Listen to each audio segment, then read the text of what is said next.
Hello friends, അപ്പോൾ അത് അങ്ങനെ ഒരു ഞായറാഴ്ച ദിവസമായിട്ട് നമ്മൾ ഉച്ചയ്ക്ക് നമ്മൾ കൂർക്ക ഉപ്പേരി വയ്ക്കാമെന്ന് വെച്ചിട്ടാണ് വന്നേട്ടോ. അപ്പോൾ നമ്മൾ കൂർക്കൊക്കെ നമ്മൾ വേവിച്ച് റെഡിയാക്കി വെച്ചിട്ടുണ്ട്. അപ്പോൾ നമ്മളതിലേക്ക് നമ്മൾ ഉള്ളിയും ചുവന്നുള്ളിയും തൊലി കളഞ്ഞെടുക്കാണ്ട് ചെയ്യണേട്ടാ. അപ്പോൾ അങ്ങനെ സൺഡേ ഉണ്ട്, പിന്നെ സ്പെഷ്യലായിട്ട് നമ്മളൊന്നും വാങ്ങിച്ചിട്ടില്ല. അപ്പോൾ അങ്ങനെ കറിവേപ്പില കാര്യങ്ങളൊക്കെ എടുത്ത് വയ്ക്കുകയാണ്. പിന്നെ അതേപോലെ തന്നെ നമ്മുടെ ചാനൽ ഇങ്ങനെ പുതിയതായിട്ട് കാണുന്ന ആളുകളാണെന്ന് ഒന്ന് സബ്സ്ക്രൈബ് ചെയ്യാൻ വേണ്ടിയിട്ടൊന്നും മറക്കരുത് കേട്ടോ. അപ്പോൾ ഇന്ന് സൺഡേ ആയതുകൊണ്ട് തന്നെ സൺഡേ വൈബ് പിടിച്ചിട്ട് പിള്ളേർ ടി വിയിൽ പാട്ട് വെച്ചിട്ടുണ്ടായിരുന്നു. അപ്പോൾ അതിനൊപ്പം തുള്ളിക്കൊണ്ടിരിക്കുന്നതായിട്ടേ കാണേട്ടാ. പിന്നെ നമ്മുടെ ചാനലിൽ പറഞ്ഞ പോലെ തുടങ്ങിയിട്ട് കുറച്ച് നാളായി. പക്ഷേ പിന്നെ വീഡിയോസും കാര്യങ്ങളൊന്നും അതിൽ ഇടലൊന്നും ഉണ്ടായിരുന്നില്ല. പിന്നെ വ്യൂസും കാര്യങ്ങളൊക്കെ വളരെ കുറവായിരുന്നു കേട്ടോ.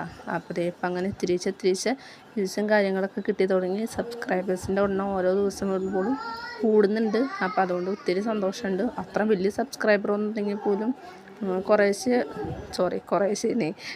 ചെറിയ എണ്ണം ഉണ്ടായിരുന്നുള്ളൂ. അപ്പോൾ ഇപ്പോൾ ഓരോ ദിവസം ഇങ്ങനെ കൂടുമ്പോൾ വളരെയധികം സന്തോഷമുണ്ട് കേട്ടോ. അപ്പം നമ്മുടെ പ്രതീക്ഷകളൊന്നും കൈവടിയാതെ നമ്മൾ വീണ്ടും വീഡിയോസ് ഇടുക. അപ്പോൾ ഒപ്പം ഒന്ന് കൂടാൻ വേണ്ടി മറക്കണ്ട കേട്ടോ. അപ്പോൾ അങ്ങനെ നമ്മൾ ഉപ്പേരി കാച്ചിക്കൊണ്ടിരിക്കുകയാണ്.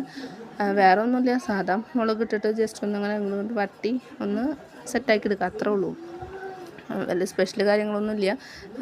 അപ്പോൾ അങ്ങനെ നമ്മൾ കൂട്ടത്തിൽ ഒരു തൈരും കൂടി കൂട്ടി ഭക്ഷണം കഴിക്കാൻ വേണ്ടിയിട്ട് റെഡിയാക്കണ്ട കേട്ടോ. തൈര് ഉള്ളത് കാണിക്കണില്ല, വെറുതെ ഇച്ചിരി സബോളയും ഒരു ഉപ്പും മാത്രമേ ഇട്ടിട്ടുള്ളൂ. പിന്നെ നമുക്ക് എന്തോരം ഉപ്പിട്ട് കഴിഞ്ഞാൽ അതിങ്ങനെ കൈപ്പാകമാവില്ല. അപ്പം നമ്മൾ ഇട്ടിട്ട് നോക്കിയിട്ടാണ് ഒരു പാകമാകുമ്പോഴേക്കും നമുക്ക് ഉപ്പ് കിട്ടും.